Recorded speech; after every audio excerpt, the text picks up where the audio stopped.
of all the books. You just jumped right in there. Yeah. Whew. Okay, I got to do my warm-ups first. The official... Whippoorwill. Me. These are my vocal warm-ups so I don't sound hoarse on the podcast. Yeah. I'm sorry, you were saying? Nothing. Now, it'd be kind of cool if we could get a horse on the podcast. I don't see why couldn't we? I don't know. Ridiculous. Do you know anybody who just brings horses to the library? I know some horses. You know horses or people with horses? What's the difference? The difference I know is horses. If I said, Nick, go get us a horse. Yeah, I do it. Are you going to go to a person and get us the horse, or are you just going to go to a horse? I'm just going to go to a horse. Okay, but... I like to hear it from the horse's mouth. Nice. Very, very good. Thank you.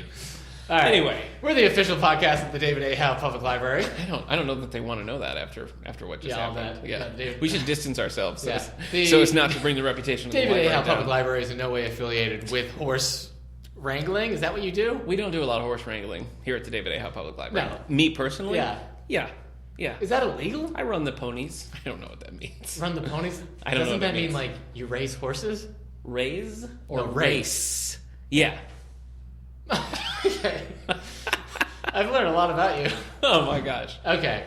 Well, we're here to share book reviews, author news, and literary events with you. Lots of good stuff. So, rotating segments, banter a little bit. Let's try some banter. Go ahead. Sure. Eric, boy, this weekend sure was. The temperature was lower than I thought. Well, was it low? How low, Nick? Yeah.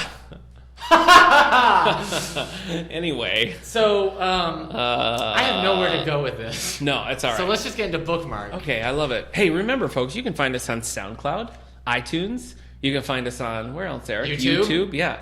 We're on Twitter at All the Book Show. Yeah. So talk to us. Let us know. We want to know you're out there. Yeah. Facebook. Talk to me. Ooh, talk to me. See, I thought you were are you singing Bye Bye Birdie? No, I think that's an old kind of techno song that came around the same time as One More Time. Do you remember One More Time? No. One more time, music's got us feeling so free. Bring us a celebrate. Is that? I got excited because I thought you were singing Bye Bye Birdie. I've never seen Bye Bye Birdie. Dick Van Dyke. I played Albert J. Peterson in Bye Bye Birdie on two separate occasions. Once in Michigan, once in New York. So you were trying to repeat past glories. There's a sequel called Bring Back Birdie, and one of these days I'm going to talk people into doing it. Yeah. And it's going to happen. Okay. You hear that, Valley Theater? Anyway. Okay. So again, bookmark. Let's get to bookmark. Yeah. What do you got? I haven't read anything. Welcome to the 31st episode of the. Do we do that part? Yeah. Sorry. You're all over the place. Okay. I'm looking at my what I've read list. It's not good. Just tumbleweed. I finished Station 11. I liked it. Did I say this on the podcast last time? I've let the 30th anniversary just disappear from my head. Now I'm into 31 and we're just moving along. Yep, 31. I finished Station 11 by Emily St. John Mandel. Yeah, it's a big long name. We had a book club for that. We did. It went well. It was a lot of fun. I liked the book. Mm-hmm. I feel like the book gave me a sense of poetry, even though it wasn't written in whatever verse is what you say. Yeah. It I just every now and then she would write something where it was just a line. I'm like, oh well, that's you're trying to do poetry there. Uh huh. So wait, in a good way? Yeah, I liked it. Okay, yeah. I think she did it well. I wouldn't have said that. When I saw your review about how you felt like it sort of, spoke to you in that way. I thought that was interesting. Because there was good phrasing, and there were the way she kind of set the scene. I can see what you mean, but I wouldn't have picked up on that. So because the story was going all over the place and everything. Sure was. So that's all. I also read, because I started the second season of Daredevil. No spoilers, guest. Don't tell them. Yeah, don't tell me anything until I've said I've officially finished it. Although I've heard Daredevil is blind. True or false? It depends. Okay. All right. I read Volume 1 of Mark Waid's second run. Oh, so confusing. I know, it is, because they canceled Daredevil a while after this big long Michael Bendis... The comic book, not the show. Right. So there's a long Michael Bendis run. Okay. And then it became an Ed Brubaker. Mm-hmm. And Daredevil's status quo changed a little bit. So they stopped. And then they brought Matt Murdock back, and it was Mark Waid's first run on that. Okay. So he wrote that for 30-something issues. And then they rebooted it with the whole Marvel Now thing and sent Daredevil to San Francisco. Oh. So this one lasts about 18 issues. And then when this is done, that's when the Secret Wars gets in the way and everything. Oh, yeah. And That gets confusing. Wow. So I really like Mark Waid's Volume 1 of Daredevil. Okay. And that's not the one we have here. What do we have? We have Daredevil Season 1, and Daredevil, the comic. Man Without Fear by Frank Miller. Which is a great one. Okay. Which is the first season of the show is based on. But my wife read Daredevil Season 1, but I haven't read it yet. Have you? Yes. Was it good? Yeah. It was probably fine. All right. The owl was in it. Oh, maybe I haven't read it. Okay. I don't think I've read a lot of the season ones. What was I saying? His first run on this was really, really good. Yeah. This one, it's okay so far. I've only read the first volume. So there's 4 volumes in this run, so I'm going to see how it goes. So it didn't start strong. You're not that impressed. I mean, it was strong, but it wasn't as good as the previous run had been. Okay. But it's still fun seeing Daredevil in San Francisco. This run, the whole Brian Michael Bendis run and Ed Brubaker, those were dark runs with like dark, gritty storylines. This Mark Waid stuff has been like, he's smiling again. It's fun. Oh, okay. A lot of scenes are in the actual daytime. So it feels it reminds me a little bit of Hawkeye. Okay. But not really. Never mind. That's only slightly comparable because like they're both fun. Mm-hmm. Anyway, breezy. Have you started the next in our book club books? Eleanor Park, Rainbow Rowell? I haven't started Eleanor Park. I'm reading The Ghost of Heaven by Marcus Sedgwick. You would not like this book. I've read the first 77 pages. It says at the beginning. Is this YA? This is YA. YA, okay. It was up for one of the awards we had talked about a while ago. It starts at the beginning, like he introduces it, and he says, this book is written in 4 parts. These parts are made to be able to be read in any order. Chaos. And they'll all make sense. Okay. So you could read the last chapter first and go backwards. And he says this way that the book is presenting is one way that makes sense. So he's like, there are like 16 or whatever, 24 possibilities to read this story and it'll all work. And I'm like, ugh. Flip flopper. The first one, which is about a girl during like the prehistory, we call it, like caveman era. It's all in poem. I was like, ugh. Even I was just like, I don't know. So I'm gonna finish it. Is this brand new? Yeah. Okay. So The Ghost of Heaven. I mean, hopefully it will get good. I read it. I wanted to read it because it reminded me of what do you call it? The book I like, the Hyperion book. Oh yeah. Dan Simmons, right? Yeah. But this one, I don't know. I can't imagine like many teens picking it up and reading that 77-page poem about like a cave woman learning to paint. Yeah. And being like, I can't wait to read the next 200 pages. Yeah. It's weird. Probably, I'm sure there's a niche market that would be interested in that, but it is a bold way to start. I imagine that market is very eclectic. Okay. Let me ask you this. I don't know. According to Goodreads, you're reading The Wise Man's Fear. I've been reading that since last year. King Killer Chronicle 2 by Patrick Rothfuss. I haven't taken it off because I stopped reading it for a while. Okay. And then I just haven't picked it back up. So, but it's a 1,000-page book. Yeah. And it's not one of those ones. It's not like Brandon Sanderson where he wrote 1,000-page books and I could just like cruise through that. Yeah. This one is not that way. Okay. And the problem is it's not as good as the first book. The Name of the Wind. So I'm gonna finish it. One of these days. Yeah. Coming up on your year anniversary here of reading this book. I'm kidding. So be a great way to celebrate. I was able to read a Wheel of Time book faster than this one. Yeah. Ooh. Speaking of, I can't say anything negative about the Wheel of Time because my wife listens to this podcast. Yeah, I gotta pick up book 5 of Wheel of Time. I mean, I have a copy. She's finished. My wife has burned through all of them. My brother-in-law was actually working on like a Wheel of Time encyclopedia. That's hilarious. I think he finally gave up. But plus, you could also just buy one. Yeah, that's true. Not one this intricate. Oh my gosh. So DK Publishing is going to need to hire so if you don't know, The Wheel of Time was written by Robert Jordan. It's 13 books? 14, okay. Picked up by anyone who knows better. By Brandon Sanderson after the death of Robert Jordan. So it's a long-running fantasy series. Yeah. Very popular. Still has fans. I mean, it's not that old at this point, but people are still into it. I've read 2. And I probably won't read more. Didn't hate it, just wasn't my cup of tea. I've read 4. I gave the first 3 books all 5 stars. Wow. And I gave the 4th book 4 stars. But I also still really like the 4th one. So just a lot of cool world building and it is a cool world. I like the character. It's one of the few fantasy books where I'm like, man, I can't wait till we get back to this character. Yeah. So.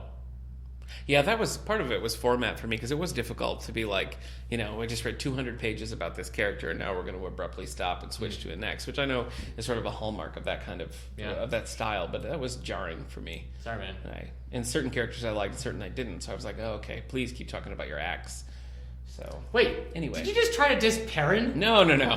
Perrin's like one of my favorite characters so far. Keep in mind, I'm only 4 books in. Yeah. I think I talked to your wife about it one time. She's like, "Oh, you like Perrin?" Yeah. And I was like, "Yeah," but like I've only made 4 books, so maybe like later on it becomes a terrible character. It's a twist. Okay. Yeah, I don't know. It's a twist. I stink. Anyway, we have the Wheel of Time in our sci-fi fantasy section. Oh, man. On the main floor. We have some in the stacks too, so check it out if you haven't already. I can't tell you the name of the guy who did it, but somebody made like an album for the Wheel of Time. Really? So like, it's mostly orchestral, but like guitar. And it's that makes very sense. indie. Yeah.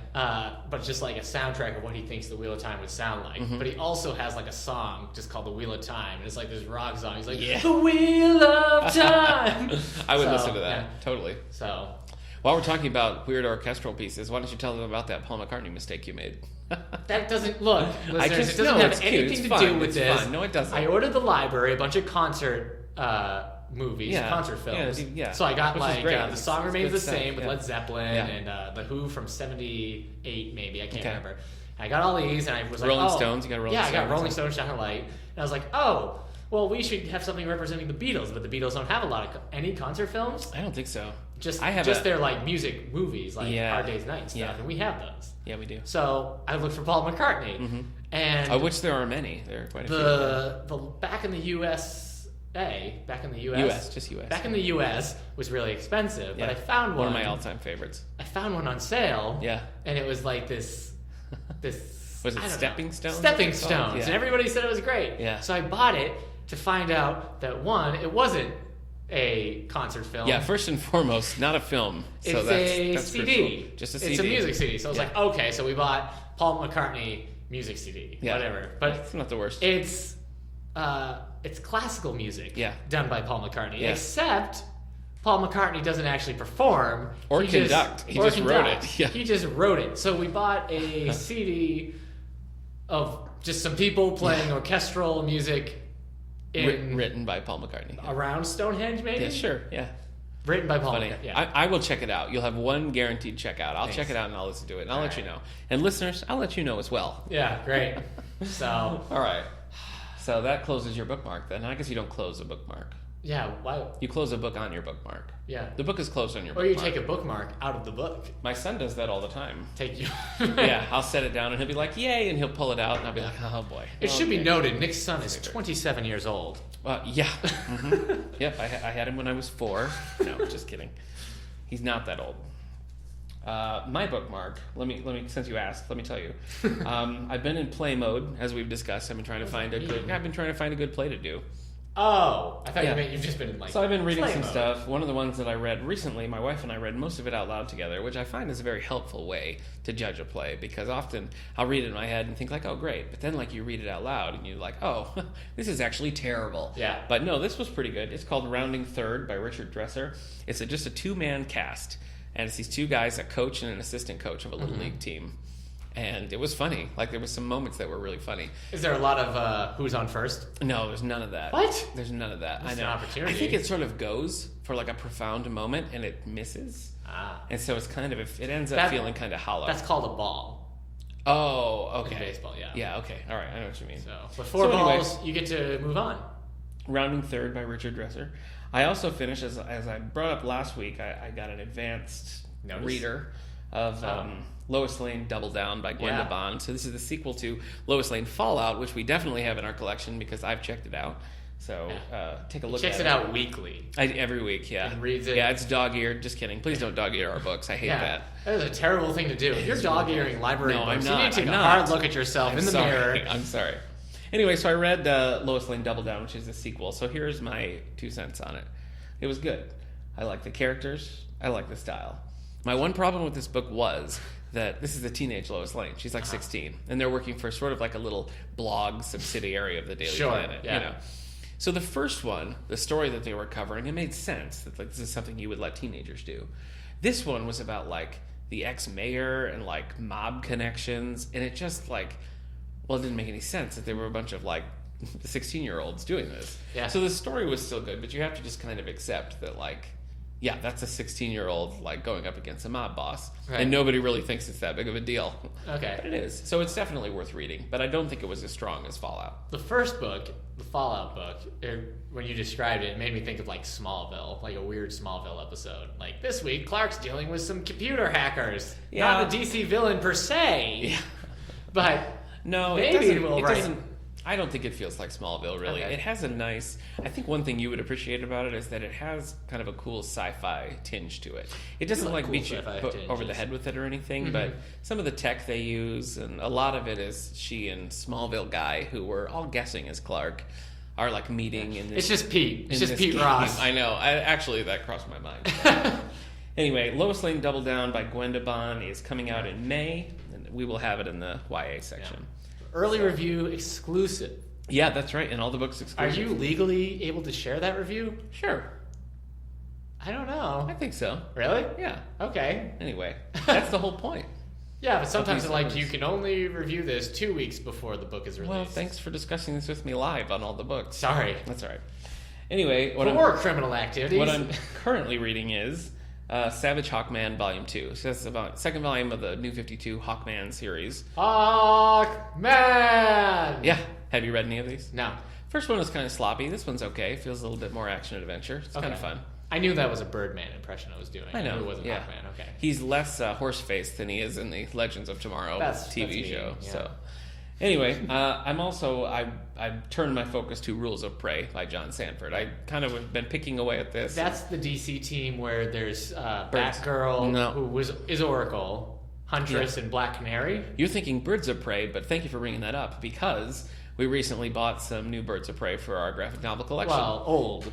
Yeah, they're older. They're older runs, but it's classic stuff, Gail Simone stuff. Yeah. And it's in our in our adult graphic novel collection. Yeah. So we have, I think, 3 volumes of Birds of Prey now, which I always like.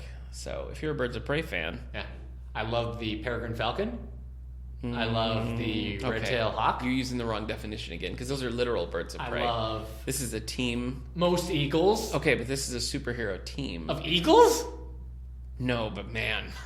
I guess that's Owls of Ga'Hoole. I love owls. Wow. Why don't you and Zack Snyder get married? I don't like Zack Snyder. Anyway, so I've never even seen Owls of Ga'Hoole. I've seen it, and it's not good. Really? But we have the books in the J section, so stop and check them out. My wife likes it. Shaka. Oh. That was mean. I'm not going to edit that out. You're going to have to talk to her about that. She knows. She knows. We're talking. Lots of people like Owls of Ga'Hoole. Sure. Maybe not. Yeah. Lots. Zack Snyder, Small Children, yeah. Anyway, I'm reading Rules of Prey, which is the first Lucas Davenport book by John Sanford. Okay. This is for the Page Turners Book Club. We'll be meeting this in early April. We got a nice big group talking about this, so if you want to join a book club, this would be a fun one to join. Yeah. So you can pick up a copy at the front desk. Yeah. That's it for me, Sport. Wow. I know. Well, according to Goodreads, you're also reading Yertle the Turtle. Yeah, I'm reading that. Yeah, to my son. I haven't finished it yet. Okay. You're a slow reader when it comes to... No, it's short stories. It's like a little Yertle the Turtle, then Gertrude McFuzz, and I've just been reading like one at a time. Well, it's good that you have all these books to read to him, because I'm never buying you another one as long as I live. All right, let's talk Dinosaur Rumpus. No, let's not! Listen, folks, this is what happened, all right? Eric asked me if I ever read my son dinosaur books, and I've read him Dinosaur Train, and he liked it. And I've read him a few other dinosaur books, but we don't really have dinosaur books. So Eric was like, I'm going to buy a dinosaur book. So he bought Tony Mitten's Dinosaur Rumpus for him. I read it. My son enjoyed the pictures. I gave it 3 stars because it's an unpleasant book to read. You're an unpleasant book. And Eric takes this very personal. You know what? What? Yeah? I think I'm meant to buy Saturday Night at the Dinosaur Stomp. Well, that sounds way better. Yeah. Huh. I want you to read Dinosaur Rumpus out loud and tell me I'm wrong. You know what? I'm looking and I'm like, I think it was this Dinosaur Stomp. Okay. Yeah. I'll take it. Okay. I'll request it from another library. Sorry, man. I'm going to buy this one. It's only $7. Temporarily out of stock. Oh, no. while we're talking about kids' books, I will mention that we've been reading through the Clifford and Critter books, too. So these are fun to rediscover. I just recently read Clifford's Kitten. You and I have been reading through these? No, me and my son. Oh. Clifford's Kitten and Clifford's Happy Easter. Both solid. I find the Clifford books hit and miss. Sometimes they're just fun and cute. Sometimes I feel like, well, that was stupid. I find it disturbing that we all know that the bigger the dog is, the shorter his lifespan is. In real life, Clifford would live about 25 minutes. Right. I think. That heart would give out. It would. Instantly. She'd be like Fetch Boy and his heart would explode. Like a big sack of paint. It would just... Yeah. Be terrible. Red paint. Yeah, red paint. Well, I mean, because of blood, but also because of Clifford. Yeah, if Clifford was bleeding, no one would know. They wouldn't know. They wouldn't know. That's terrifying. This is a terrifying conversation. Also, I was so mad by Mercer Mayer. I love the Little Critter series. Did you read the Little Critter series? Litter Critter? Little Critter. It's time for Litter Critter? Little, as in small. I read these to my brother, and he loved them.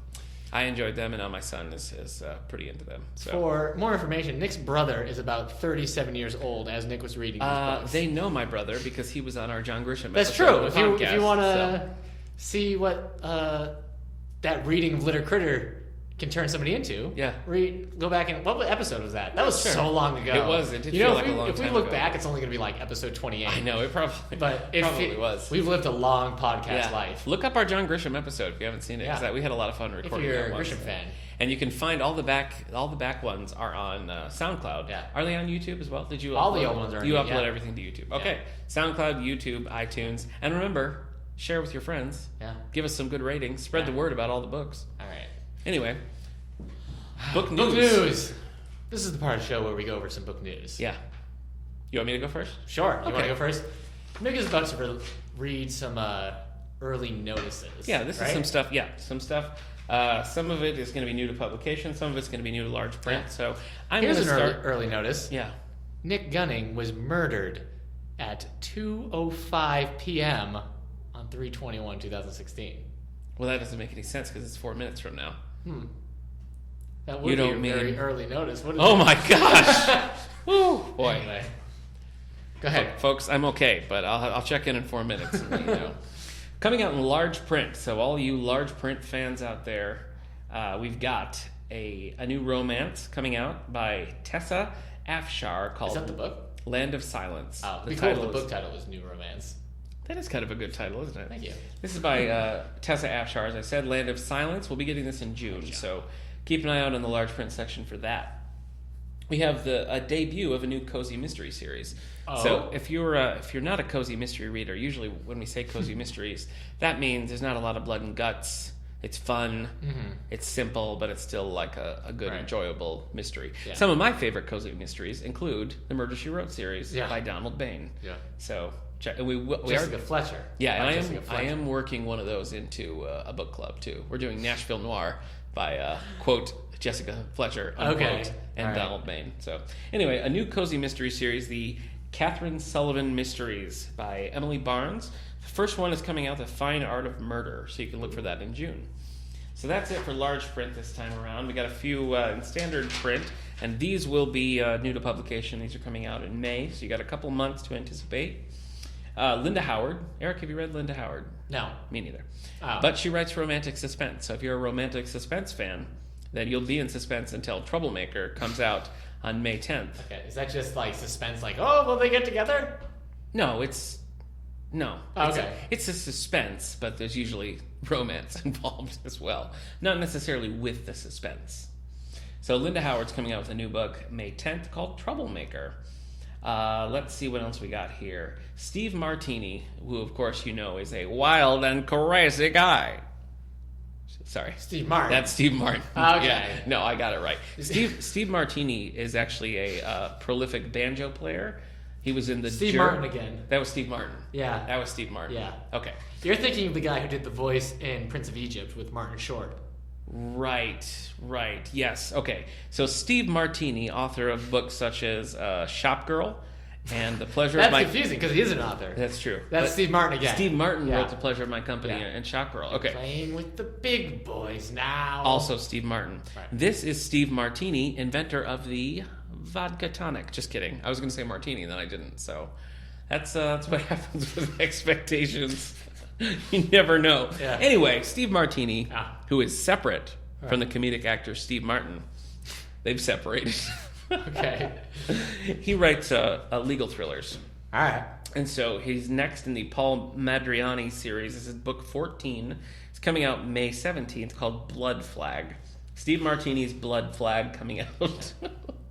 That sounds funny. Yeah. It's Blood Flag. Just a lot of bit to get to this one piece of book news. Coming out May 17th. So if you're a Steve Martini fan, let me first apologize. Yeah. And number 2. Who's not? Have you ever heard his Get Small album? It's hilarious. Steve Martin. Think Small. Steve Martin. Let's Get Small is what it's called. But yeah. that is Steve Martin.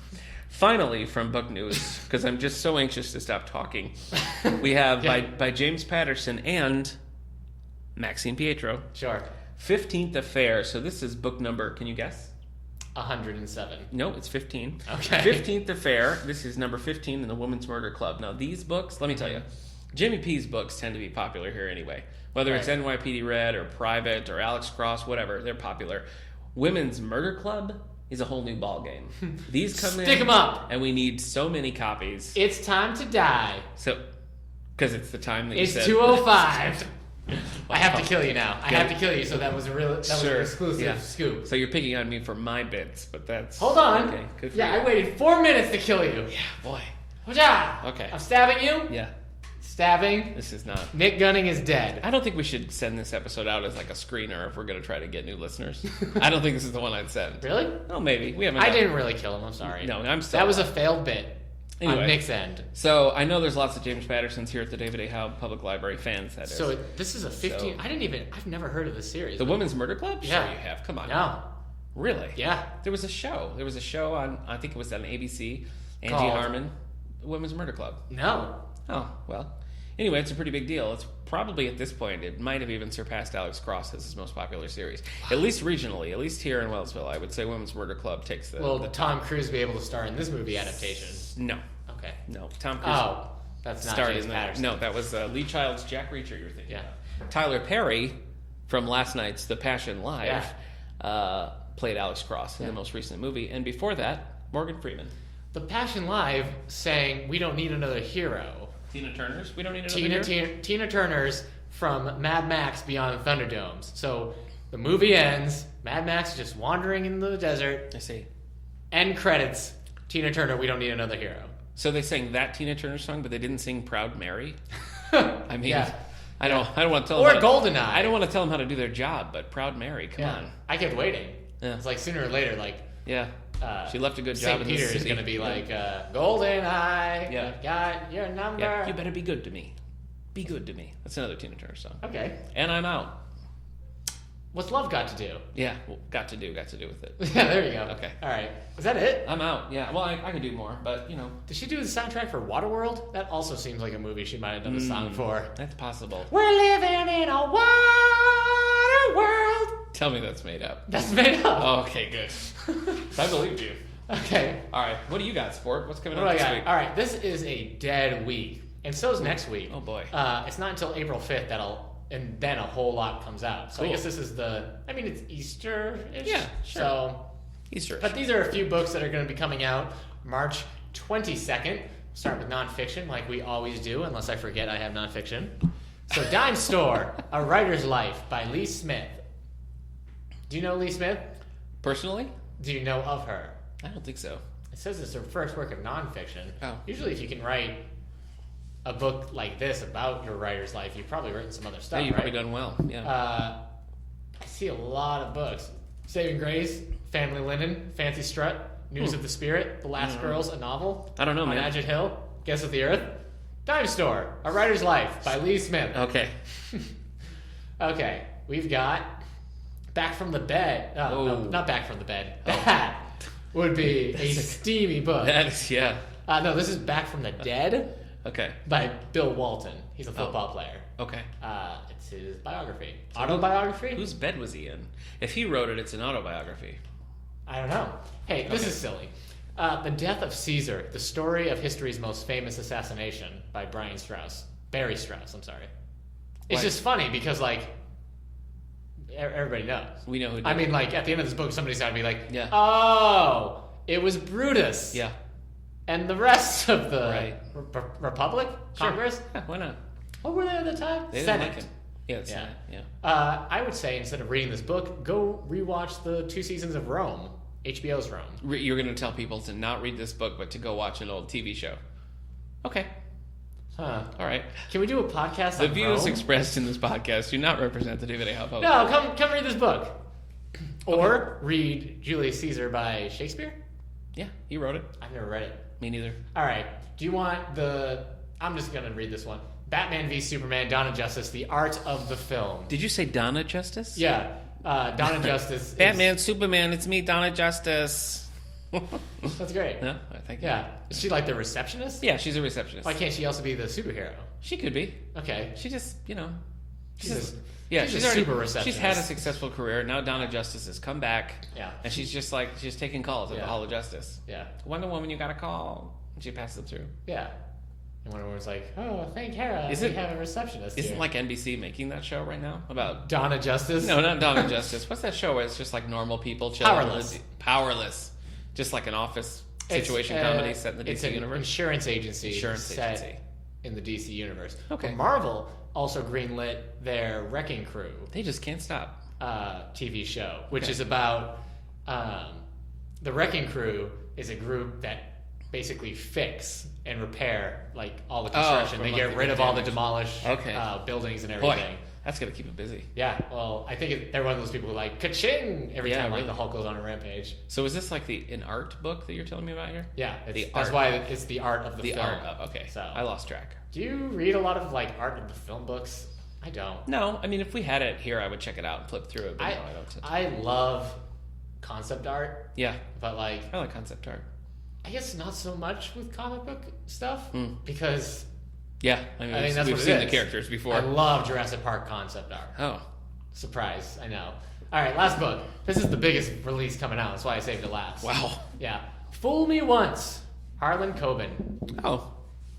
Harlan Coben. Yeah. Yeah, we're doing his first Mickey Bolitar book for a book club later this that was summer. Made up. Excuse me? The title. That title was made up. Oh, hey, no, there is one more book. I forgot it. Jane Steele by Lindsay Fay. It's a reimagining of Jane Eyre as a gutsy, heroic serial killer. What? That makes no sense at all. Reader, I murdered him. Wow. I like to sometimes read the last bit. Okay. Here. So,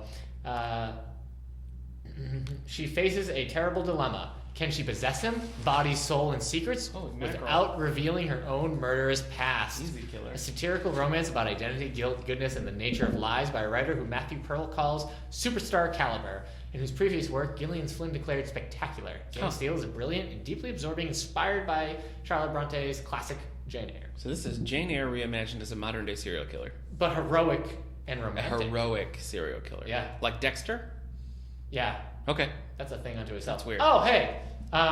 You just keep finding little nuggets over there, don't you? Well, I'm going to read New York Times. Speaking of which, we have an Easter egg hunt coming up Saturday before Easter, March 26th. Followed by a showing of the Peanuts in the auditorium at 1 o'clock. I'm glad you said that. How did you say nugget?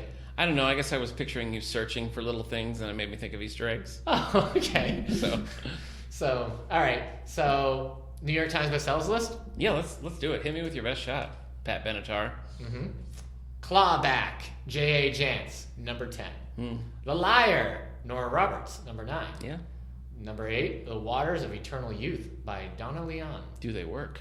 Commissioner Guido Brutani is asked to investigate the accidental near drowning of a girl 15 years ago, the 25th novel in the series. Wow.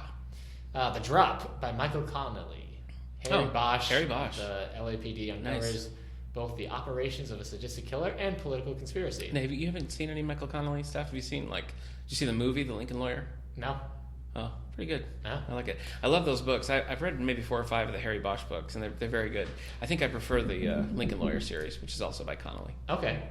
Harry Bosch is in those sometimes, too. I prefer Lincoln Logs. The Lincoln Logs, yeah. The toy from the 80s. Yeah.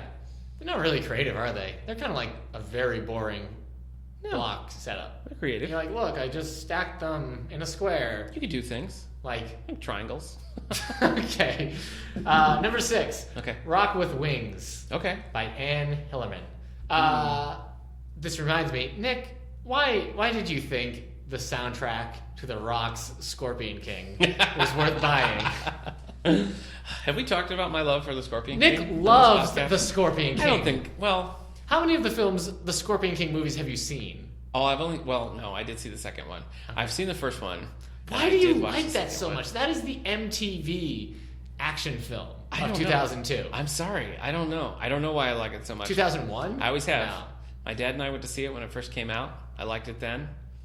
I saw that before I saw any of the Mummy movies, and then I went back and watched some. It was a hard time to be a teenager because we had Scorpion King and the Chronicles of Riddick. I don't know what's not to like about the Scorpion King, honestly.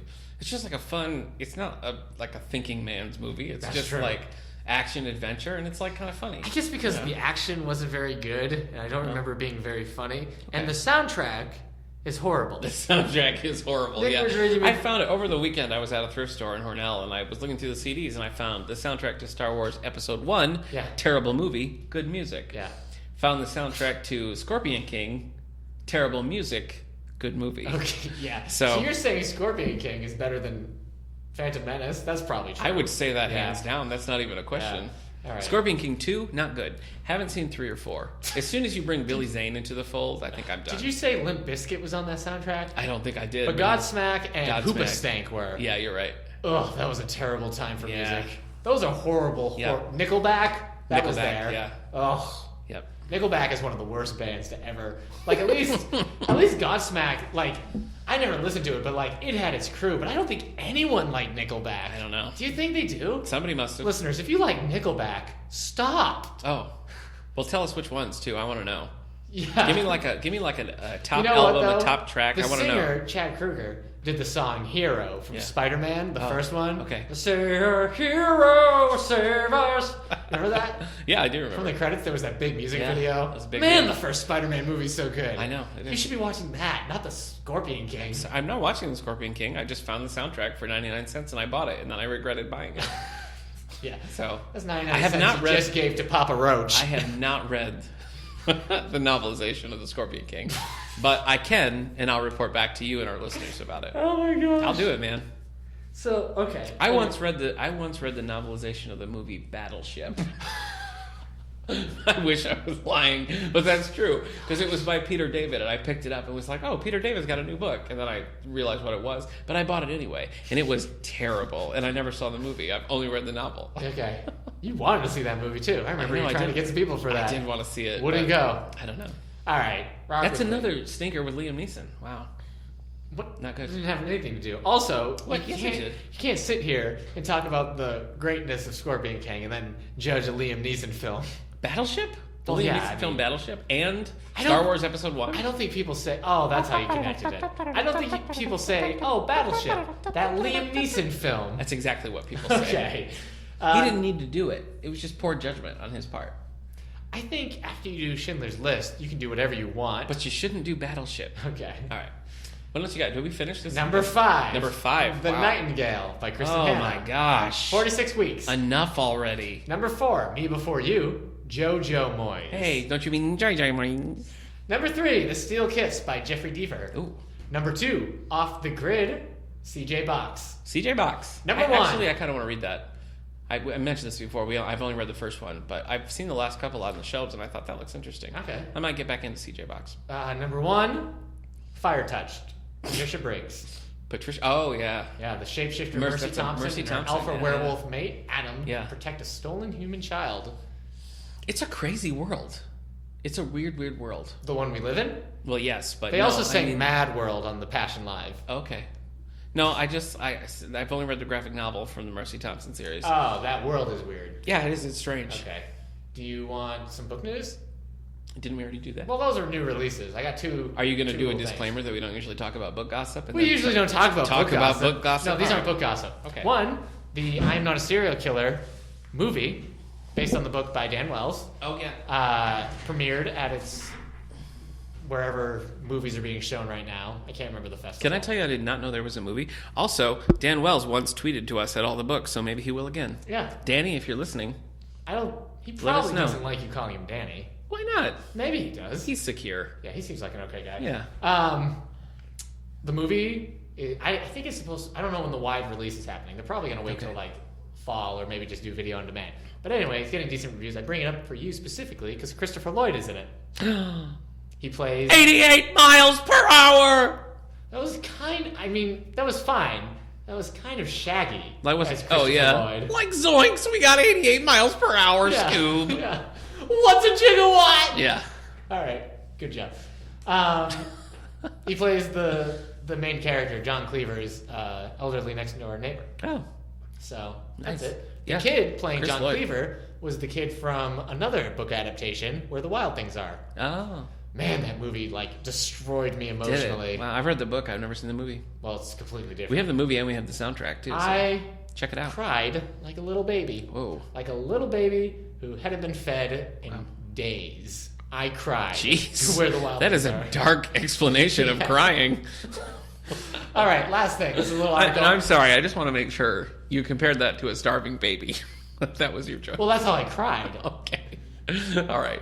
Because the Wild Things, No, he was leaving, Yeah. the Wild Things, and they were all like, woo! And Oh, he boy. started howling back. Oh boy. Okay, And- I'm getting a little Yeah. I'm getting a little emotional. Oh my gosh, I need my bottle. Okay. No, okay. So we should be an equal opportunity group when it comes to bashing and also giving credit to some authors and things we don't like. Okay. You know, anytime there's a chance to tell Harry Potter fans what's the real deal, Please don't. I want to. But here, I'm going to say something nice about them. Oh my gosh. This article from The Guardian says Harry Potter's female readers now driving the boom in grip lit. Grip lit being Hagrid's brother, if I remember right. okay, very good. Thank you. Is what we would call something like Girl on the Train. Okay. Those kind of books. Grip lit. Psychological thrillers, suspense. The crime sector has a lot of grip lit. Okay. Um, That's funny. apparently, the statistics for it, the fiction sales were up 5.2% last year. Interesting. And crime and thriller novels accounted for 29% of the market. Wow. And these readers, so said that 60% of grip lit is bought by women, with 25 to 34-year-olds counting as the largest age category. And the reason they combine this with Harry Potter is because that's the age people would be if they were 12 years old when they first read the novel in 1997. I see. So I don't know if that's a fair assessment, but whatever. I'm sure all of these people read Harry Potter and now they're reading Girl on the Train. Well, while we're talking about Harry Potter and book news, just a reminder, Harry Potter and the Cursed Child, the play, is Right. coming out in hardcover. You can pre-order your copy. It's coming out July 31st of this year. Why don't you just do that play? And we will certainly have oh my have gosh. copies We've here. gone 42 minutes. Great. We haven't even got to our segment. We haven't. Now Let's it's the hit time. it. All right. Well, folks, as you recall from last week, we talked a little bit about a certain mutual friend of ours, a certain caped crusader, a certain champion of the night, Yeah. you might say. The Dark Detective? Yeah. Yeah.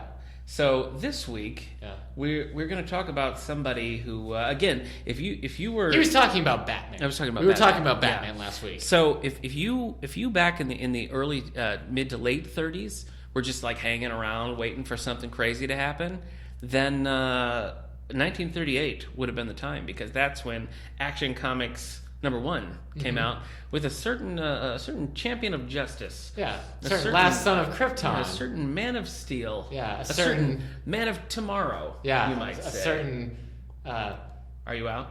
Do you want me to stall? Boy Wonder. That's Robin. Certain That's Robin. best he is at what he does. Wolverine. Wall crawler, web slinging, Spider-Man. friendly neighborhood Spider-Man. Spider-Man. No. Okay. Anyway, we're of course talking about Shazam. Superman. Just Yeah, no, Superman. We're talking about Superman. We're talking about Superman, created by Jerry Siegel and Joe Shuster. Really though, Bill Finger. No, that was Batman. Okay, just That kidding. was- Yeah, these people actually did create them. Though they got pretty ripped off by Apparently. DC Comics. Yeah. I think somebody said like their contract was like one of the worst contracts they had ever seen. Well, it was so early. I mean, it was Yeah. like the real early Yeah. days. To be We'll fair, give you 25 cents for this character of Superman. yeah. With your name all on the billboard. A lot of things that like people think were there from the beginning, though, were not. That's one of the interesting Sure. things about Superman. You have the radio show from like the 40s. That's where you get Perry White. That's where you get Jimmy Olsen. Kryptonite? Kryptonite, yeah. Yeah. You've got the novel by George Lothar, which was the first Superman story not credited to Siegel or Schuster. The first novel adaptation of a comic book character, and that fleshed out a lot of things about Clark's life, about his background in Kansas, his parents, So you have these other media sort of filling in the gaps of things that started in comics. Yeah. And John Byrne did all that stuff too. Yeah. Yeah, Superman's been reinvented a lot of times. Yeah. Over the course of since 1938, we've had 4 radio serials, a film serial, 7 live-action films, 8 animated films, 4 long-running live TV shows, 7 animated series, and a whole slew of just terrible video games have featured Superman as the primary character. Yeah. So let's begin similar to how we did with Batman. Batman. How many Topps Flair cards? A lot. Was he on? Yeah, so many. So many. Let me ask you this. When you think back about Superman, the old Man of Steel, first memory. The old Fleischer cartoons. Yes, Max Fleischer. I'm pretty sure I was watching them on Cartoon Network or whatever the equivalent was. Maybe it was even Nick at Night. Yeah, I don't know. Did I say Nick at Night? Yeah, you did. Maybe that's what I mean. TV Land. I think Nick at Night was the precursor. I don't think to Nick TV at Night Land. showed cartoons, though. Oh, well. Well, anyway. I had like VHS tapes of these. I always. did. I would watch them on TV. You watched them on TV? And I loved them. I was like glued every time they came on. So these were very influential. These were created on a pretty high budget for the day. Yeah. And they were made to be released theatrically. You know, like before films and stuff. I just got them on Blu-ray. And they're all great. episodes. Yeah. Most of them are public domain now, so they're really easy to find. But these were things where finally, animation was taken really seriously. It was very high quality animation. It still is kind of put up there as one of the most, unique. It's how the creators of the Batman animated series from the 90s cited it as one of their biggest influences. And in the earlier episodes of the Batman show, you definitely see it. Yeah. A lot of painted backgrounds, still shots, but quick action. Yeah, it's an incredibly influential series of cartoons. Very racist. So it is a little racist. Yes. You're right. There's any villain with Asian origin it's rough to watch. Yeah, that's true. That's true. That's not every episode, but you will run across that. Just considering the time. I've listened to quite a few of the radio serials over the years, and I like them. It's funny. One of the before the whole Clark Kent persona was really put out, I remember listening to a radio serial, and Clark just kind of shows up, and these people run into him, and they're like, "Oh," he's like, "Yeah, I'm Superman," or whatever. And they're like, "Well, you need a job and a name. Why don't you call yourself Clark Kent?" And he's like, "Yeah, cool, whatever." Then he goes off, and that's how before it was really figured out, that was kind of the thing that he just showed up. My favorite radio serial is the podcast I listen to with Tony the Tiger and Captain Crunch. Wow. The one they talk about. It's about how there used to be big stars and now they're not. So they bring on also stars of yesteryear. That sounds fun. Yeah. The toucan from Fruit Loops is there. He shows up. Yeah, I love some serial. He got into drugs hard. Wow. Sam this the is toucan. a podcast that you listen to? Yeah. Oh, okay. Yeah. Well, he got over it. Uh-huh. But apparently Follow the Nose was not just with Fruit Loops. Okay. Super relevant. Let me answer your implied question of what my initial memories of Superman were. And they are this. Similar to Batman, the Filmation Superman. I remember seeing those on TV, and I remember having them on VHS. I had the Superboy set and the Superman set, and I loved them. I loved the Aquaman show, too, but that's for another podcast. Those, and of course, the Super Friends were... Okay. I didn't see the original Superman movie until 2008. Wow. I didn't watch it until I was in college. Hey, does somebody have this? Can I borrow it? And somewhere it's still playing. Yeah. It's a very, very long movie. Yeah. You, even with your great speed, couldn't possibly catch these 2 missiles. Yeah. Huh. Anyway. So, you disease maniac. Now, I know that you've read some prose fiction about comic book characters, but probably not Superman? I haven't read any Superman books, no. There are a lot of Superman novels out there. Some good, some not. I most recently read Crossfire, which I mentioned is it's a kind of a YA book. Isn't Crossfire a song? Sure. Okay. It's a lead up to the Superman Batman movies. Right. Of course, the Lois Lane books. The one I mentioned, The Adventures of Superman by George Lothar, it's a really good book because it's like I said, it really fleshes out the character, and it's kind of like a proto-Superman. You read it and you think well, that's not true. Right. He was the one who popularized the Jor-El and Lara as the name. He named the Kents for the first time, though he called them Sarah and Eben, not Jonathan and Martha. Yeah. And that stuck for a while. George Reeves' show used that. But I've read The Last Days of Krypton, which we have here in the collection. That's by Kevin J. Anderson. I've read the novelizations for Superman Returns, which is awful. And I don't want to hear your thoughts about Superman Returns. It's just so weird. Yet. You think from such a high... Well, I know you have problems with Superman Returns. You think maybe the novel could address some of those, but it doesn't. Yeah, it could have been like, and then Superman punched somebody, and like, oh, see, I'm just... Finally! I guess I just don't need my Superman punching things. I mean, that's what we have the Hulk for. I don't know. Anyway, but one that DC I would universe really doesn't have the Hulk. One that I would really recommend, which we have in the collection, is called It's Superman by Tom DeHaven.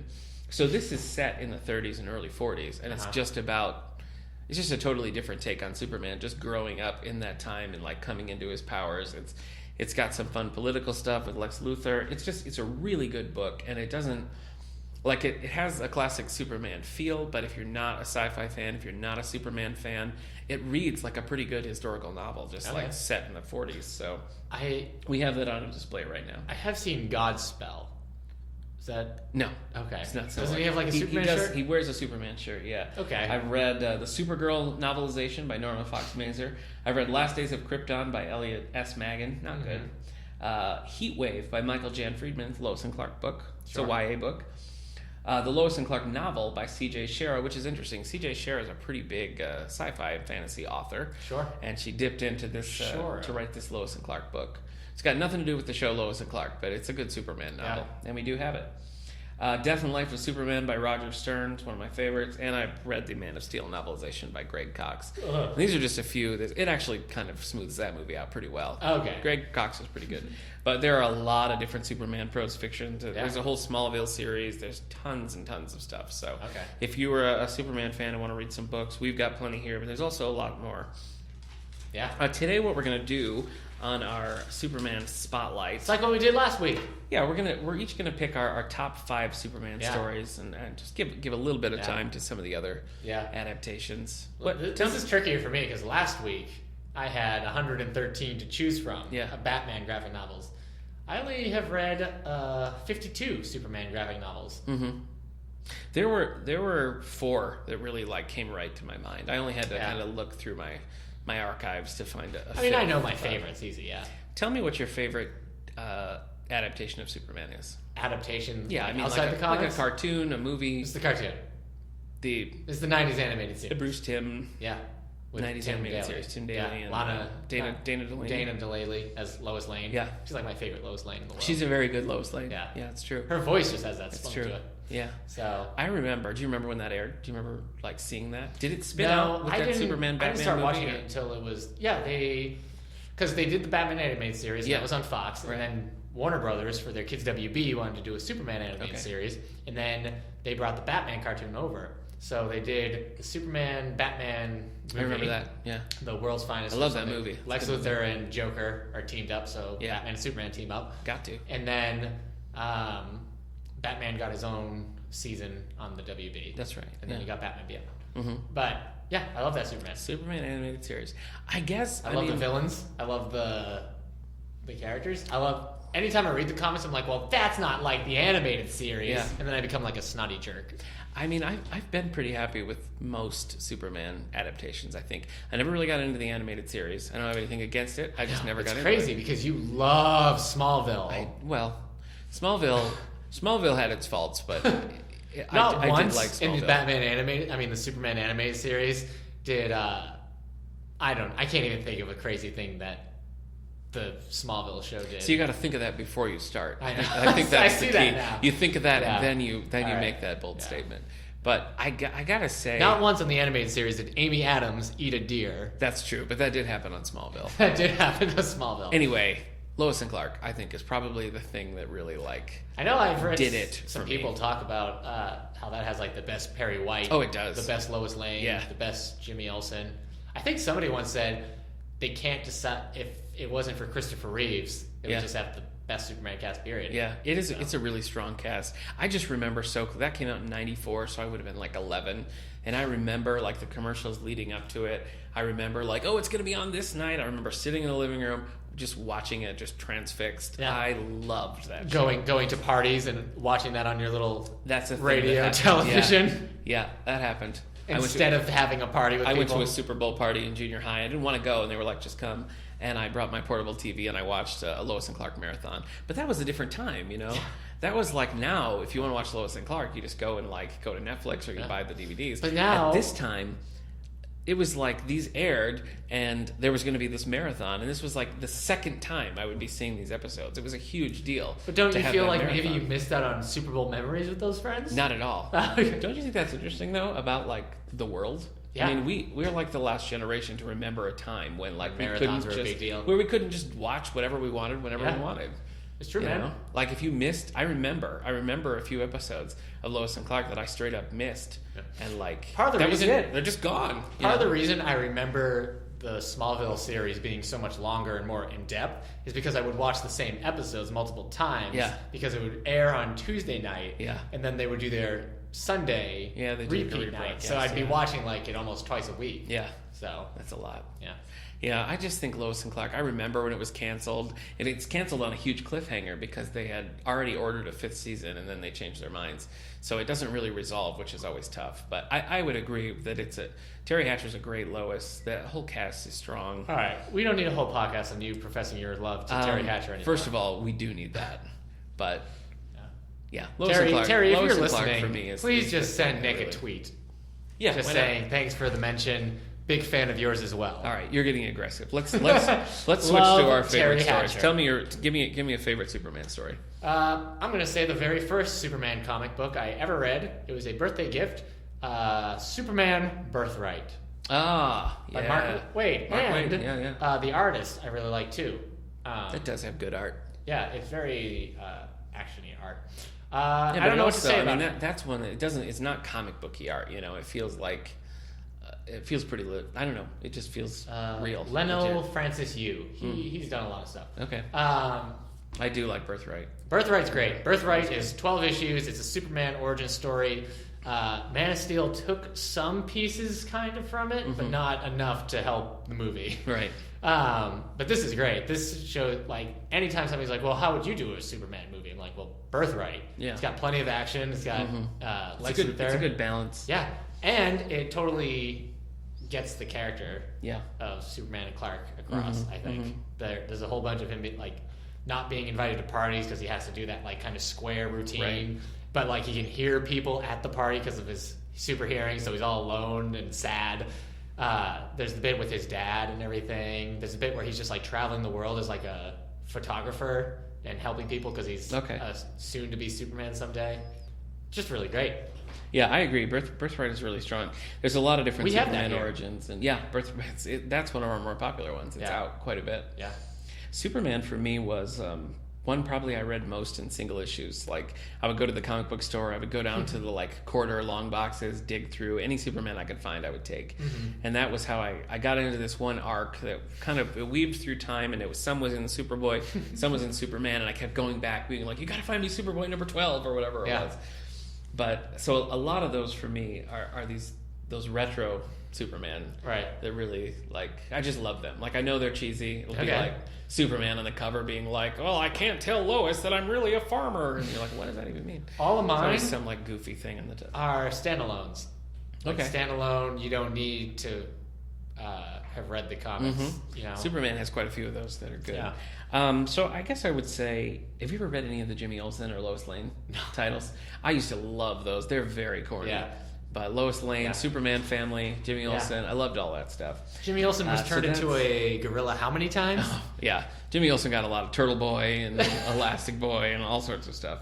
But my first one on my list here, I wouldn't say this is my absolute favorite, but it's one that really stood out to me, is a big Jimmy story. And I'm not usually a big Jimmy fan, but... Oh, yeah. I believe that. 3-2-1 Action. Okay. By Kurt Busiek. Now, have you read this? Hold on. So you're saying if they made a Jimmy Olsen YA series like this Lois Lane book, you wouldn't be all for it? No, I would read it. Okay. I'm just, I'm not like, oh, great, Jimmy. Is he in these Lois Lane books? No. Oh, you think that would be like an easy... Well, she's 16, so he'd be like 4. Oh, that's right. He's so much younger. Right, yeah. All right, continue. I'm sorry. 3-2-1 Action by Kurt Busiek. So this came out in 2008. And this is... It's kind of about, like, Superman and Jimmy and their relationship. So it's a lot of Clark stuff, which I tend to like. Okay. So it deals with that quite a bit. There's also a really cool It's almost like a bonus feature, really, in the back, where it's an old Jack Kirby story that was never made, and so they make it and they kind of animate it in the old Jack Kirby style. And it's a throwback. It makes me feel really like nostalgic for my long box days. So have you read this? I think you have. Nope. 3, 2, 1 action. Nope. I haven't. Anyway, so that's me. Okay. What do you got next? I'd like to say that I think one thing DC does a lot better than Marvel in comic form is write stories that are standalone. That, like, I could give my favorite Superman stories to anybody and not be worried they're going to be confused or anything. With Marvel, if I wanted to give somebody my favorite X-Men comics, they'd be like, all right, so here's issues 61, 62, 63 of this X-Men. It's not, there's no... But DC's like, oh, here's a standalone, out-of-continuity Wonder Woman book and a Flash book, and it's just so much easier. So that was a big reason I have so much more Batman and Superman graphic novels than I do Marvel graphic novels. But I'm going to say All-Star Superman. Oh, yeah. By Grant Morrison. Our old friend Grant Morrison. And I can't remember the name of this artist either.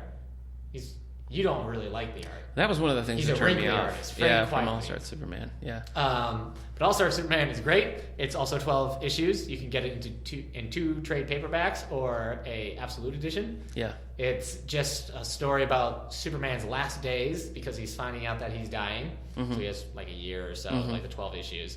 He has some trials he has to fight. But it's interesting because it takes a whole bunch of elements from different eras of Superman. Yeah, it has a very like 30s vibe about it, but it also has like a crazy sci-fi vibe about it. They bring in Doomsday at one point. Bizarro gets a few things, but it's also just like timeless, down to earth. Do we have this in our collection here? We don't have All-Star because it's so expensive. Yeah, well, it remains so popular. Can I tell you one of the things that I think ruined this for me? All-Star Superman? Yeah, it's very trippy, and I'm not like against trippy Superman stories, but I actually had a subscription to DC Comics at the time, and I read the single issues, and they were so erratic and so delayed. It was delayed. One would come like 6 months later, and I'd be like, "What the heck is this?" I only read the first 6 issues in single issue form, and then I went to college and couldn't buy them anymore, so I had to... But you're right, it was very delayed. Like, where's the newest one? It just ruined the story for me, so I probably should give it another shot. But look at it again. Issue 5 of this story is a Lex Luthor-centered one where Clark Kent is giving an interview with him in jail, and that's like...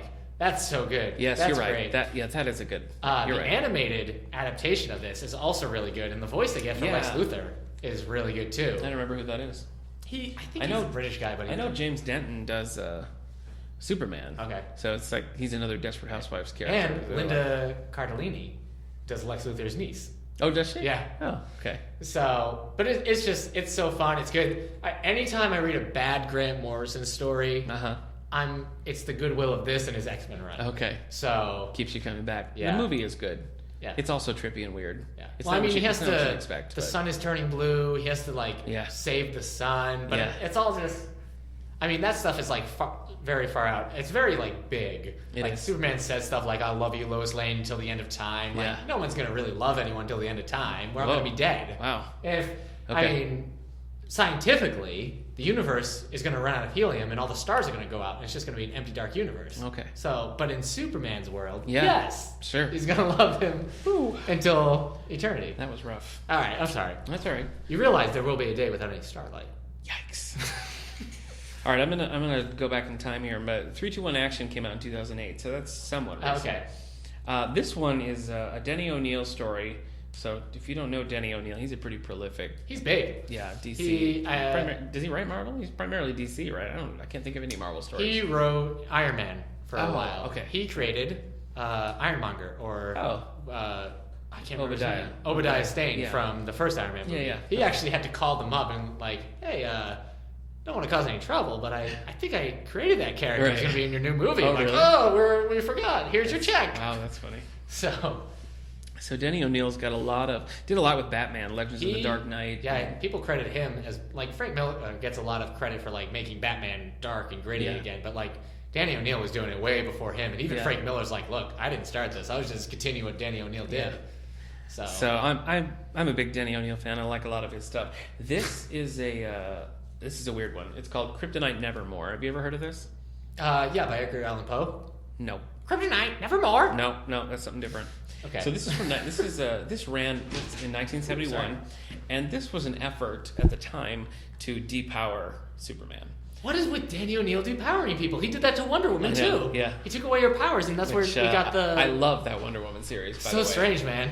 You wouldn't like it. You wouldn't like it at all. There's a 4-volume Wonder Woman series where she does not have powers. She says, no, I don't want the powers anymore. And she's just kind of like a groovy Avengers type secret agent. Avengers as in like Emma Peel, not Avengers as in Captain America. Oh, okay. But the feminists of that era would disagree with you big time. See, but I think it's kind of cool because she was still like super. She didn't need the powers to be like powerful and effective. So. Everything you're saying, Danny O'Neill would love to hear. Okay, well, I'll give him a call. I think he created the question.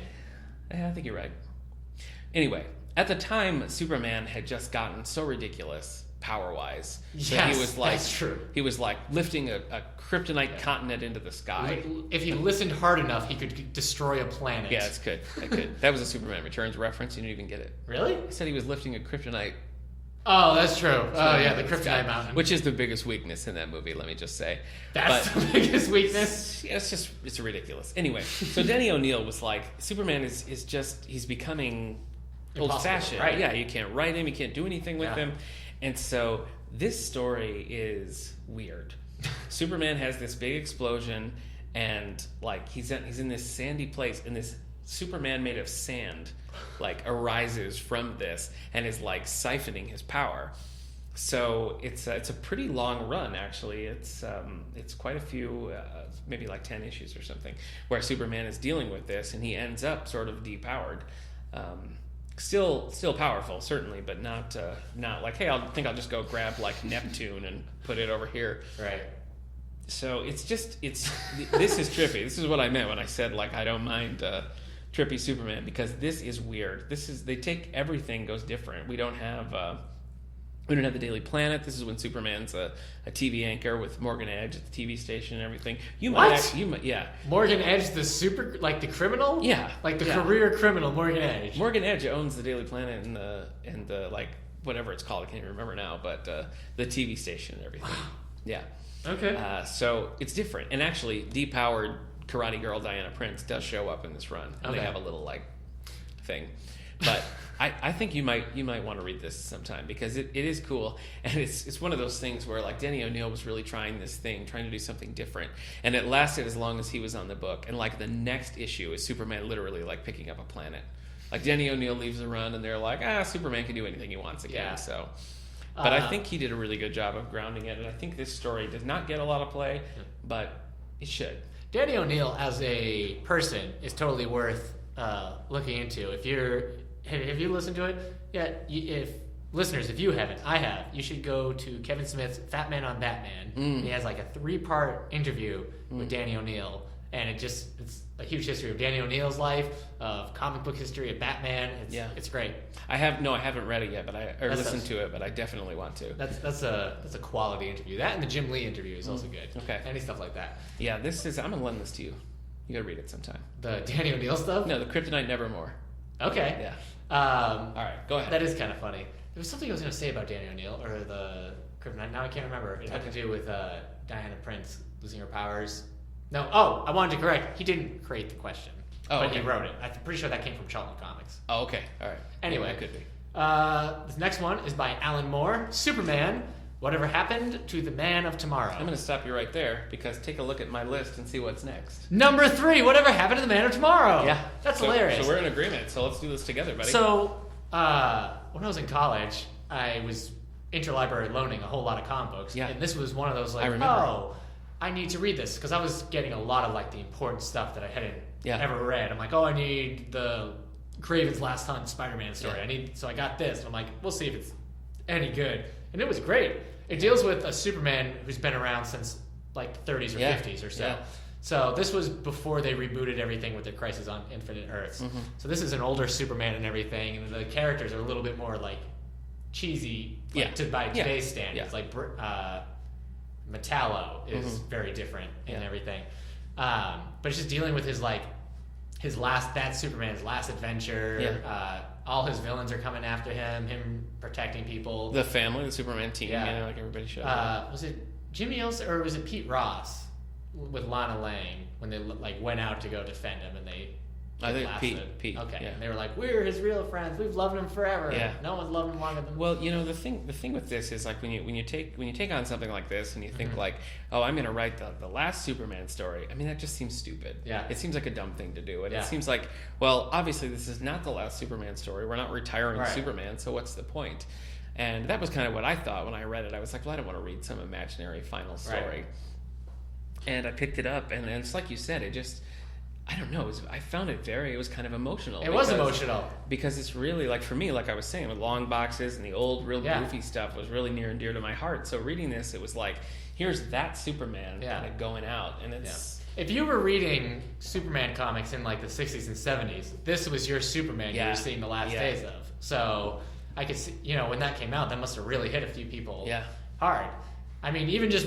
I haven't read a lot of Superman comics before that, but I mean, you still get the sense of importance and everything. Yeah. It's kind of like almost a Christopher Reeves Superman. Sort of. You know, that kind of zone. The Superman who can do anything. Well, in a sense, it really is the last story of that era. Yeah. Because like you said, when John Burns, the author who revamped everything and made Clark Kent like cool and not like meek and mild, did that whole thing. That has really like put Superman on a totally different course. And the old way of doing things sort of died at that point. So whatever happened to the Man of Tomorrow is a way to sort of. Well, this was also still when there was like Supergirl, and Superboy and all that. Yeah. Because when they rebooted, they were like, no, Superman's the only survivor of Krypton. So they had to change some things. So it's just very well done. It's not really long. It's very short. It's kind of a perfect length. Like you got like a mini digest of it, right? Yeah, my copy is not the big fancy hardcover. It's one of the older. Right. It is digest size. Yeah. But it's short enough that he's able to have a digest. But mine, the hardcover, they put in other Alan Moore Superman stories. So there's Superman meets Swamp Thing, and there's the What Do You Get for the Man Who Has Everything storyline. I've read that in the Greatest Superman Stories Ever Told, but I've never read the Superman Swamp Man. Swamp Thing. Yeah, Blanket Swamp Thing. Yeah. Blanket Thing is different. Okay. Blanket Thing is a creature made of entirely of blankets. Okay. And that's just in your imagination. That's not. No, that's actually an affliction I suffer from. Oh my gosh, I'm so sorry. I've been cursed, and if I'm like covered in too many blankets. I become the blanket thing. You become the blanket thing. Yeah. Wow. Okay. But he's incredibly powerful. I'm sorry, man. It's an alter ego. Like if people say, Eric, what have you done? I'm like, it wasn't me. Yeah. It was the blanket thing. Oh boy. Okay. Whew. Anyway. All right. So Superman, whatever happened to the Man of Tomorrow? Great stuff. Yeah. That was volume 3. I mean, that was pick 3 for both of us. Okay. That's hilarious. Yeah. We have some overlap. I know. All right. So I guess I'll go. That's the one and only overlap we're going to have. It's funny that it happened with Batman too. We each had one that I guess I could have guessed that. I don't know if I would have guessed Long Halloween for you for Batman, but anyway, my next one. So whatever happened to the Man of Steel came from 1985. Just FYI. Whatever happened to the Man of Tomorrow. Thank you. My next one is not collected anywhere. It's just a single issue. It's DC Comics Presents Annual #2 from 1983. Okay. So this is. Who is Superwoman. Oh, okay. So this is a character, the cover is just great. It's Superman, and it's like introducing Superwoman, and she's got like a sort of a cowl, a red-blue costume. It's not Supergirl, it's not Supergirl. It's just this totally new character, and I remember finding this and just being like, I have to have this. I have to know Superman who Annual. Superwoman is. No, it's not Super, it's DC Comics Presents. #2. So this story deals with a character named Kristen Wells. So she first appeared in a novel by Elliot S. Magan called Miracle Monday, which is not a good book. I didn't enjoy it. But here, Kristen Wells it's set in the future, and Kristen Wells is a professor whose one of her things is talking about the age of superheroes and all the different... #2? Yeah. There it is. Look at that costume. I know, she looks great. She's got one of those capes that like blows upwards. Yes. She looks crazy. I know, it's great. Why is she wearing a mask like that? So Kristen Wells from the future, she talks about the age of superheroes. She talks about unmasking the superheroes, their lives and everything. And there's one superhero that no one was ever able to figure out, and that is Superwoman. Okay. So she is a distant descendant of Jimmy Olsen. So she got kind of a Jimmy vibe about her. So she gets her board to approve her traveling back in time to Superwoman's first appearance and figuring out who she is. Okay. and I think you could probably figure out who she is by that. So Christian Wells gets sort of wrapped up in this and has a sort of play a role in it that she wasn't intending to play. Right. It's just and they never really did anything with the character. I think she popped up here and there. She's popped up in different All-Star Superman. She's referenced. Kristen Wells is referenced? No, just Superwoman. Okay. Because Lois Lane is given the powers. Okay. Anyway, continue. Yeah. So it's not a character that I remember at the time thinking like I have to read everything with Superwoman in it, and it never really happened. But this, more than any other single issue, was the one that I read a million times. I can see the panels in my head right now. So go out and find DC Comics Presents Annual number 2 from 1983 and meet Kristen Wells, Superwoman. She shows up again in volume 4.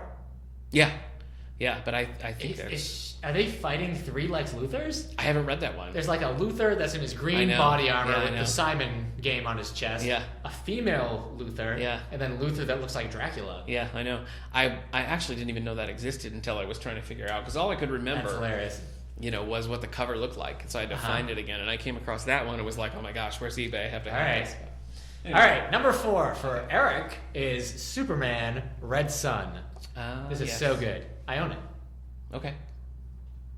That's Go on. It's tell more. So this is an alternate story. This is an Elseworld story where Superman's rocket crash lands in the Soviet Russia instead of Kansas. Yeah. And so he's raised by the same kind of archetypes, the same kindly couple in that state of government, and by that government and everything. So he's written those morals, but he's still him. Yeah. So it's just interesting because it still is like, yes, Superman is good.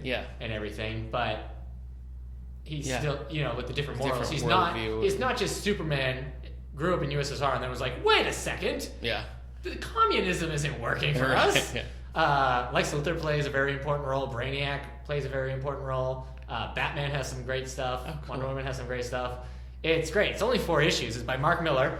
I read this in one sitting, but it's one of those things where like I read it in one sitting because it wasn't short. It was just really, really good. Yeah. I need to read it. It's always been on my list, and I just never have. It's really good. I loved all the Lex Luthor stuff. He's crazy. We'll do a swapsies. I'll take this. You can take Kryptonite Nevermore. Okay, I don't know if this is the one I want to swapsies. We'll wait till I get to my volume 5, my number 5 choice. I don't want to read that. You don't even know what my number 5 is. Yes, I know what your number 5 is. So, yes, Red Sun is great. If you're looking for a very standalone but slightly different take, this is one I wish they would adapt in one of the animated movies. Mm-hmm. But that would be cool. Yeah. That would be cool. So, all right. So I guess my final here. This was a tough one for me because there's those the first 4 I mentioned were the ones that are like boom right at the top. Yeah. Then I have a lot that are kind of next level. But I think, did you say boo right at the top? I think I said boom. Oh, okay. Like boo. But I'm going to go with, and I know you're going to disagree with this, and that's fine. Superman Secret Origins by Jeff Johns. I'm not going to disagree with it. It's good. Yeah, okay. So this is from 2009. This is another take on the Superman origin. Now, Eric picked Birthright, and I totally get why you picked that because it's great. That one is sort of like this is today's Superman. This is for a modern. Birthright is very is much more standalone than Secret Origin. Yeah. Birthright you could just read in any continuity or just not. But you're right because Secret Origin was written before they did New 52, almost the Infinite Crisis storyline, I think.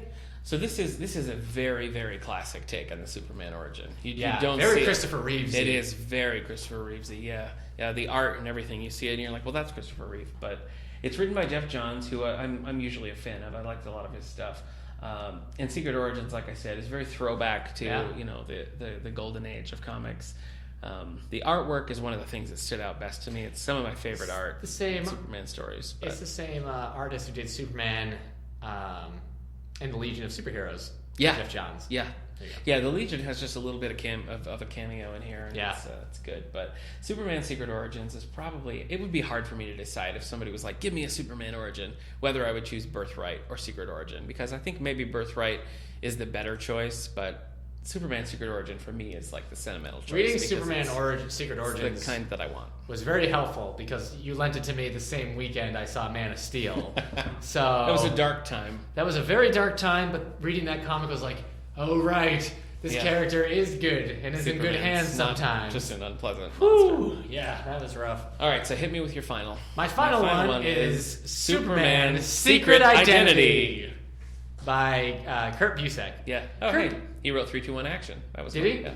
Kurt Busiek is a very nostalgic type of writer. He writes anything he writes, even if it doesn't have a history, he writes in a way that makes you nostalgic for that thing's history. So you read the very first volume of Astro City, and within like 2 of those 5 issues, you're like, I understand this whole history and I love it. But anyway, this is it's a 4-issue thing, collecting the pages together. It's by Stuart Immonen is the artist. He's really good. It's set in the real world. There is a boy who lives in Kansas. His actual name is Clark Kent, and everybody keeps giving him Superman stuff. He doesn't really like it, but it turns out he has the same powers as Superman. Yeah. And it's just great. It's not really an action story. It's more about a slice of life story with somebody who has these powers and like becomes good.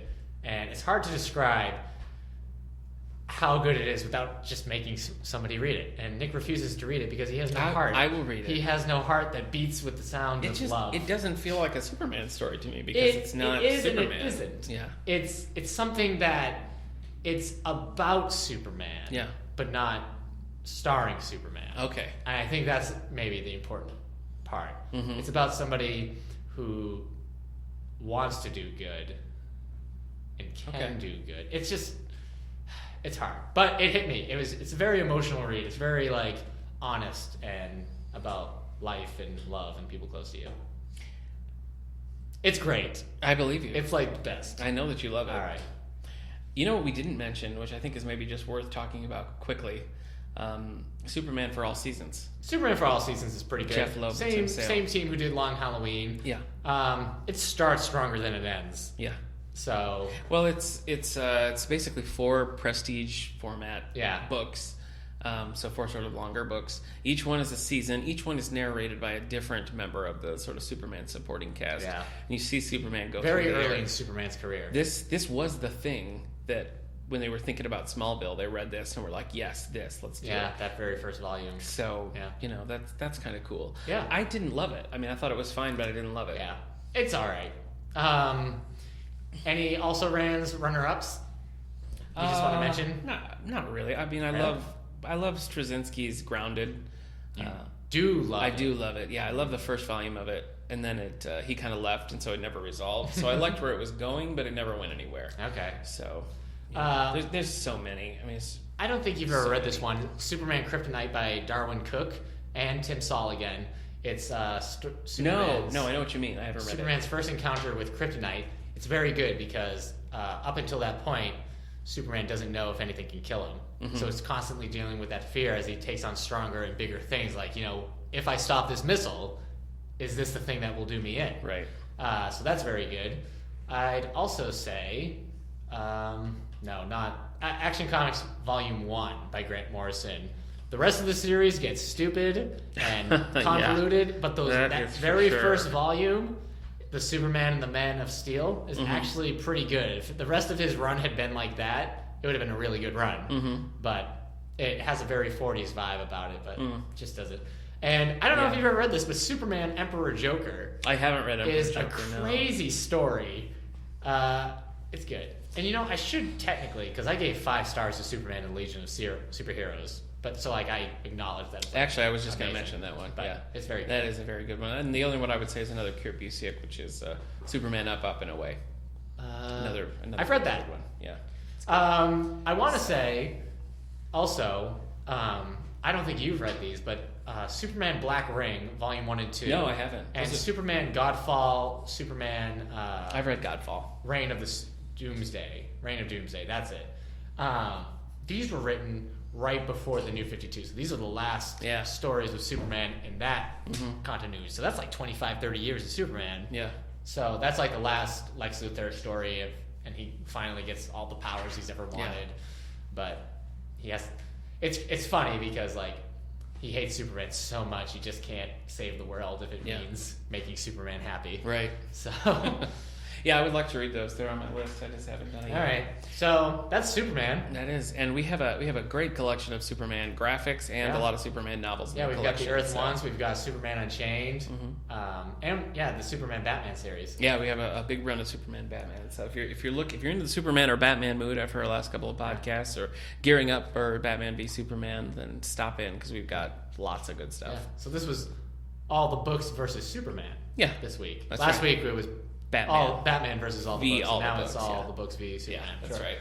All right, well, thanks, buddy. Yeah. That was a fun jaunt through Superman. Next week, Aquaman?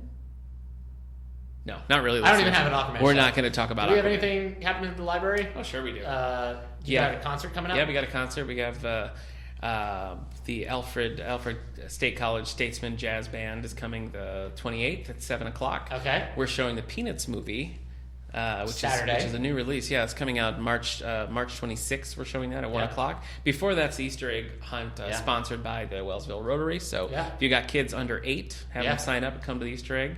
But you don't have to sign up or anything. You could just come right to the movie. Okay. Book clubs are currently reading Rules of Prey by John Sanford, Hard Country by Michael McGarity, and Eleanor and Park by Rainbow Rowell. Yep. And then, of course, our Teen Anime Club meets every Wednesday at 6 o'clock.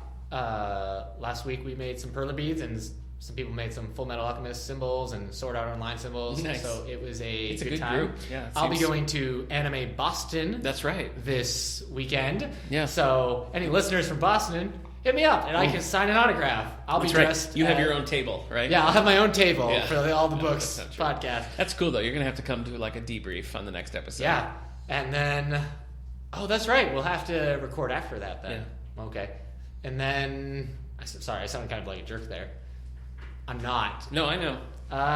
And then we will be showing Star Wars Episode 7, The Force Awakens, in a few weeks. Yeah. As soon as the DVD comes out. Yep. So keep your ears to the ground. Yeah, we'll eyes to the sky, nose to the asphalt. Yep. Is that? Yeah, sure. And then I guess that's it. That's all we got going on. Yep. I mean, Tech we got Labs. lots going on. Tech Labs Wednesday, Friday mornings. Yeah. So, yeah. Well, thanks for tuning in. Remember, help us spread the word. If you like what we're doing, rate us. Tell your friends. You can find us on Tell iTunes, your friends about iTunes, SoundCloud, YouTube. That's a Batman line. Oh, that's cool. Yeah. And you can always talk to us on Twitter at All The Book Show. Yeah. So we will see you next time.